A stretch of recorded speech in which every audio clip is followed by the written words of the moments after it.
പ്രിയ, കഴിഞ്ഞ ദിവസം ഈ അമേരിക്കയിലേക്ക് 2 ചൈനീസ് ഗവേഷകർ അപകട സ്വഭാവമുള്ള അല്ലെങ്കിൽ ജൈവ ഭീകരവാദം എന്ന് തന്നെ വിശേഷിപ്പിക്കാവുന്ന 2 ഫംഗസ് കൊണ്ടുവന്നതായിട്ട് വാർത്തകൾ വന്നിരുന്നു.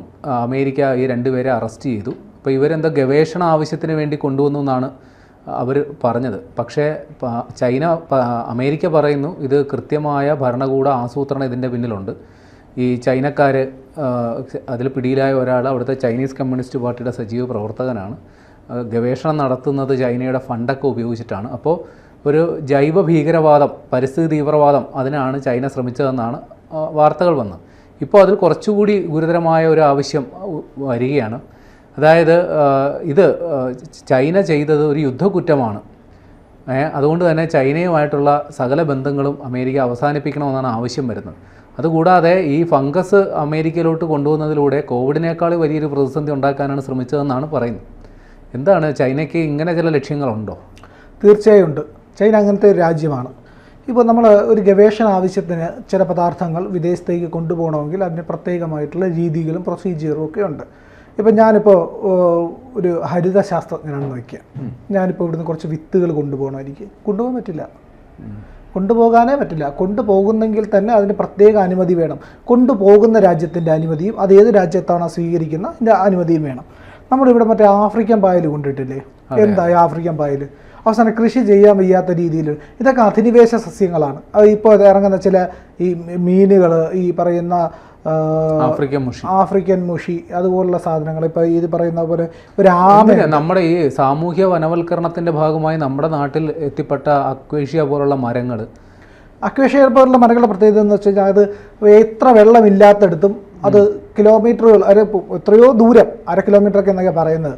ആഫ്രിക്കയിൽ അങ്ങനെ ഒരു മരം ഉണ്ടെന്നാണ് പറയുന്നത്. ഇത് ഏറ്റവും ഭൂമിയുടെ ഏറ്റവും അടിയിൽ പോയി വെള്ളം വലിച്ചെടുത്ത് അത് ജീവിക്കും എന്നുള്ളതാണ് പറയുന്നത്. അങ്ങനെയുള്ള ഒരു മരം, വലിയ തോതിൽ ജലം വലിച്ചെടുത്ത് ജീവിക്കുന്ന ഒരു മരങ്ങളാണ് ഇതൊക്കെ. അത് കൊണ്ടുവന്ന് നമ്മുടെ ഈ പാടപ്രദേശങ്ങൾ, പാടം പോലത്തെ മേഖലകൾ, ചതുപ്പ് നിലകളിലൊക്കെ കൊണ്ടുവച്ചു. വലിയ അബദ്ധമാണ് കാണിച്ചത്. അതുപോലുള്ള പ്രവർത്തികൾ ചെയ്യാതിരുന്നാൽ മതി എന്നുള്ളതാണ്. നമുക്കിപ്പോൾ ഒരു തരം ആമയുണ്ടല്ലോ, ഈ നമ്മൾ ഈ പെറ്റായിട്ടൊക്കെ അക്വേറിയത്തിലൊക്കെ, അല്ലല്ല നക്ഷത്രാമയല്ല, അത് ഒത്തിരി വില പിടിപ്പുള്ളത് അല്ലാത്ത ആമയുണ്ട്. ഈ അക്വേറിയത്തിലൊക്കെ ഇട്ട് പെറ്റായിട്ടൊക്കെ വളർത്തുന്ന ഈ ആമയെ വെളിയിൽ വിട്ട് കഴിഞ്ഞാൽ ഇത് മൊത്തം ഭക്ഷണം തിന്നു തീർക്കും. ഇത് തിന്നു തീർത്തിട്ട് നമ്മുടെ സാധാരണ നാട്ടിലുള്ള കരയാമയൊക്കെ ഇല്ലേ, കരയാമ, ഈ കുളങ്ങളിലൊക്കെ ഉള്ള ശുദ്ധജലത്തിൽ ജീവിക്കുന്ന ആമ, ഇതൊക്കെ ചത്തുപോകും. കാരണം ഇതിന് ആഹാരം കഴിക്കാനൊന്നും കിട്ടില്ല. അപ്പോൾ ഇത്തരത്തിലുള്ള അധിനിവേശ സസ്യങ്ങളെയൊക്കെ തന്നെ പ്രതിരോധിക്കുന്നതിന് നമുക്ക് വിശാലമായിട്ടുള്ള പദ്ധതികളുണ്ട്. അത് എല്ലാ രാജ്യങ്ങളും ചെയ്യാറുണ്ട്. കാരണം ഇവിടുത്തെ തനതായിട്ട് വളരുന്ന ഒരു ജീവിയെ മറ്റിടത്ത് കൊണ്ടുപോയി കഴിഞ്ഞാൽ അതിന് ആ സ്ഥിതിയിൽ മറ്റേതിനേക്കാളും നന്നായിട്ട് പെർഫോം ചെയ്തത് ജീവിക്കും. അങ്ങനെ വരുമ്പോഴത്തേക്കും അത് വലിയ പ്രശ്നങ്ങളുണ്ടാക്കും. അതുകൊണ്ടാണ് നമ്മൾ ഈ പറയുന്ന ആഫ്രിക്കൻ എന്ത് സാധനങ്ങൾ ഇവിടെ കൊണ്ടുവച്ചാലും ശരി തന്നെ അതിന് പരിസ്ഥിതിയുമായിട്ട് യോജിച്ച് പോകാൻ വലിയ ബുദ്ധിമുട്ടായിരിക്കും എന്നുള്ളത്. അപ്പോൾ നമ്മളെന്താണ് സംഭവം എന്ന് പറഞ്ഞാൽ, ഈ ചൈനയിലേക്ക് കൊണ്ടുപോകുന്നതിന് മുമ്പ് അമേരിക്കയുടെ അനുമതി വാങ്ങിച്ചോ? ഇത് ഗവേഷണ സാധനം അമേരിക്കയിലോട്ട് കൊണ്ടുപോകുന്നതിന്, അത് അമേരിക്കയിലേക്ക് കൊണ്ടുപോകണമെങ്കിൽ രഹസ്യമായിട്ട് കടത്തിക്കൊണ്ടുപോകും. അതെ, രഹസ്യമായിട്ട് കടത്താം. അങ്ങനെ കടത്തുമ്പോഴാണ് ഇതിനകത്ത് പ്രശ്നം വരുന്നത്. അത് ഗവേഷണ ആവശ്യത്തിനാണെങ്കിൽ ഇവയെ നമ്മൾ കൃത്യമായിട്ട് അവിടെ അറിയിച്ച് അനുമതി വാങ്ങിച്ച് പ്രത്യേക പാഴ്സലാക്കി പ്രത്യേക കണ്ടെയ്നറിലായിട്ടാണ് കൊണ്ടുപോകുന്നത്. അല്ലാതെ കയ്യിൽ, ബാഗിൽ, പോക്കറ്റിലിട്ടൊന്നും പോകാൻ പറ്റില്ല. പ്ലാസ്റ്റിക് കവറിൻ്റെ അകത്താണ് കൊണ്ടുപോയത്.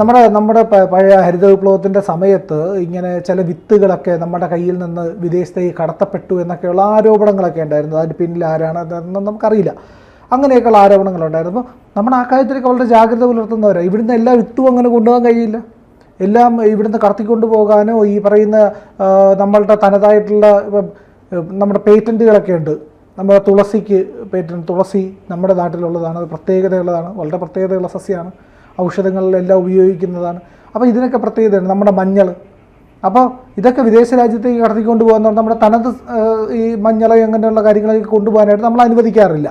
നമ്മുടെ സംസ്കാരത്തിൻ്റെ ഭാഗമായിട്ട് നമ്മുടേതായി നിലനിർത്തുന്നത് സംരക്ഷിക്കുന്നതിൻ്റെ രീതികളാണ് ഇതൊക്കെ. അപ്പോൾ ചൈന ഇങ്ങനെയൊരു സാധനം അയക്കുന്നെങ്കിൽ അതിന് പിന്നിൽ മറ്റെന്തോ ഉദ്ദേശമുണ്ട്.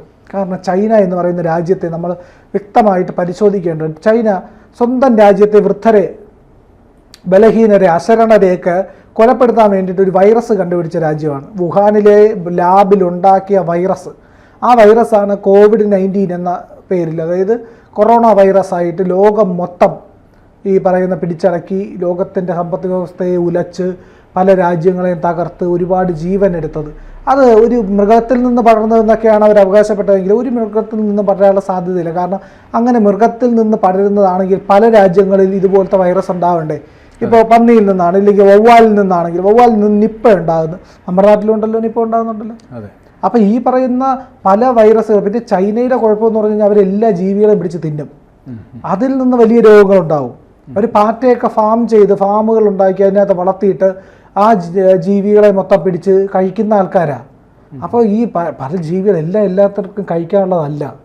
എല്ലാ ജീവികളും കഴിക്കാൻ പറ്റില്ല. ചിലതൊക്കെ മണ്ണിൽ ചേരേണ്ടതുണ്ട്, ചിലതൊക്കെ വളർത്തി മാത്രം അതിൻ്റെ പാലെടുക്കാവുന്നുണ്ട്, പാൽ ഉപയോഗിക്കുന്ന അങ്ങനെ പല വസ്തുക്കൾ ഉപയോഗിക്കുന്നുണ്ട്, മൂത്രം ഉപയോഗിക്കുന്നുണ്ട്, അങ്ങനെ ഇല്ലെങ്കിൽ അതിൻ്റെ മല ഉപയോഗിക്കുന്നുണ്ട്. അങ്ങനെ പല രീതിയിലുള്ള ആവശ്യങ്ങൾക്കാണ്. വെരിക് കാപ്പി എന്ന് പറയും.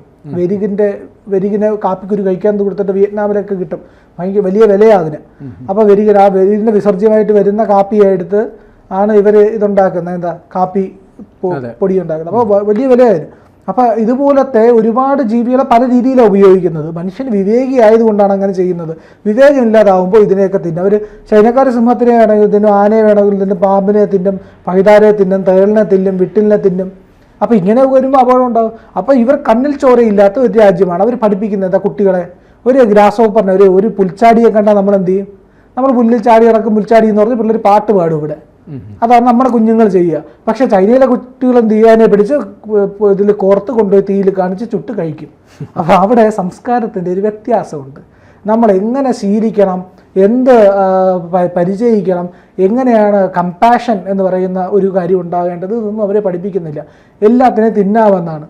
നമ്മൾ പശുവിനെ വെട്ടി തിന്നാൻ പഠിപ്പിച്ചാൽ എന്ത് ചെയ്യുമെന്ന് പറഞ്ഞു കഴിഞ്ഞാൽ പശുവിനെ കാണുമ്പോൾ ഹായ് നമുക്കിതിനെ വെട്ടി തിന്നാമെന്ന് പറയും. ഇല്ലെങ്കിൽ എന്ത് പറയും? പശുവുമ്പ എന്ന് പറഞ്ഞ് ഒരു കുട്ടി അതിനോട് കളിക്കാൻ ചെല്ലും, അതിനെ സ്നേഹിക്കും.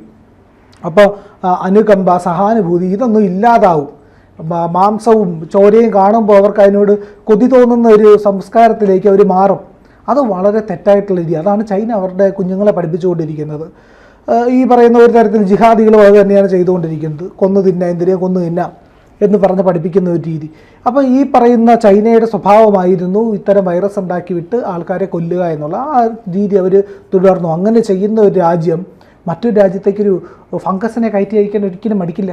അത് ഈ പോയ ആൾ കമ്മ്യൂണിസ്റ്റ് പാർട്ടിയുടെ പ്രവർത്തകനാണ് അല്ലേ? അതെ, ചൈനീസ് കമ്മ്യൂണിസ്റ്റ് പാർട്ടിയുടെ സജീവ പ്രവർത്തകനാണെന്ന് പറയും. സ്വാഭാവികം. കമ്മ്യൂണിസ്റ്റുകളുടെ ആത്യന്തികമായ സ്വഭാവം എന്ന് പറഞ്ഞാൽ നശീകരണമാണ്. എന്തിനെ നശിപ്പിച്ച് സ്വയം വിജയിക്കുക എന്നുള്ളത്. സ്വയം അധ്വാനിച്ച് ധനമുണ്ടാക്കി, ധനമാർജിച്ച്, സൽകീർത്തി ആർജിച്ച് മുന്നോട്ട് പോവുക എന്നതിന് പകരം കമ്മ്യൂണിസ്റ്റുകാർ എല്ലാ കാലത്തും ചെയ്യുന്നത് എന്താ? വർഗസമരം ചെയ്ത് കണ്ടൊരുത്തൻ കഷ്ടപ്പെട്ടുണ്ടാക്കി വെച്ചിരിക്കുന്നതിന് അവൻ്റെ കഴുത്ത് വെട്ടി കൊള്ളയടിക്കുക എന്ന് പറയുന്ന സംസ്കാരം പറഞ്ഞു കൊടുക്കുന്ന ഐഡിയോളജിയാണ് കമ്മ്യൂണിസം. അത് എന്താ ഗാന്ധിജി പറഞ്ഞത്? എന്താ സർവോദയ എന്ന് പറയുന്ന ഒരു പദ്ധതിയാണ് ഗാന്ധിജി പറഞ്ഞത്. എല്ലാവരും അങ്ങോട്ടും ഇങ്ങോട്ടും വിഭവങ്ങൾ പങ്കുവയ്ക്കുന്ന സ്നേഹപൂർണ്ണമായ ഒരു അന്തരീക്ഷത്തെയാണ്. പക്ഷെ കമ്മ്യൂണിസ്റ്റുകൾ വിഭാവനം ചെയ്യുന്ന അതല്ല. അവർ ക്ലാസ് വാറാണ് പറയുന്നത്.